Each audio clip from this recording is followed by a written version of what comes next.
સાંભળો મિત્રો, 150 કરોડ રોકડા, 129 કિલો સોનું અને 75 લાખના હીરા. આ કોઈ મારા તમારા દેશના ઉદ્યોગપતિની સંપત્તિ નથી. આ એક મંદિરના પૂજારીને ત્યાં રેડ પાડવામાં આવી છે અને એ ઈડીની રેડમાં આટલી વસ્તુ મળી આવી છે. વિચારો મિત્રો, આજ મારો ને તમારો દેશ આધ્યાત્મિકતાથી હટીને ધાર્મિકતા તરફ જાય છે. માત્ર ટીલા ટપકા કરવા, કથાઓ કરવી, લાખો લોકોને ભેગા કરી માનવ શ્રમ બગાડવો. મિત્રો, ક્યાં સુધી આ ચાલશે? વિચાર કરો, મારા ને તમારા દેશમાં શિક્ષણ આટલું બધું મોંઘું થતું જાય છે.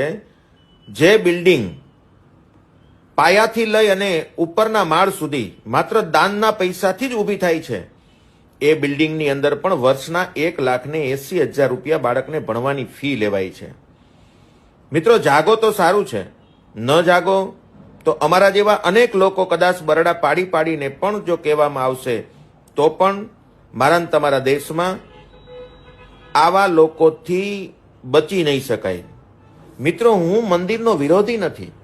100% મંદિરે જાઓ, પણ મંદિરે જાવું શા માટે એ પેલા સમજી લો. આજ જે લોકો વ્યાસપીઠ ઉપર બેસીને ત્યાગની વાતો શીખવે છે, એ લોકો વ્યાસપીઠ ઉપર બેસીને એક કથામાં કરોડો રૂપિયા એકઠા કરે છે.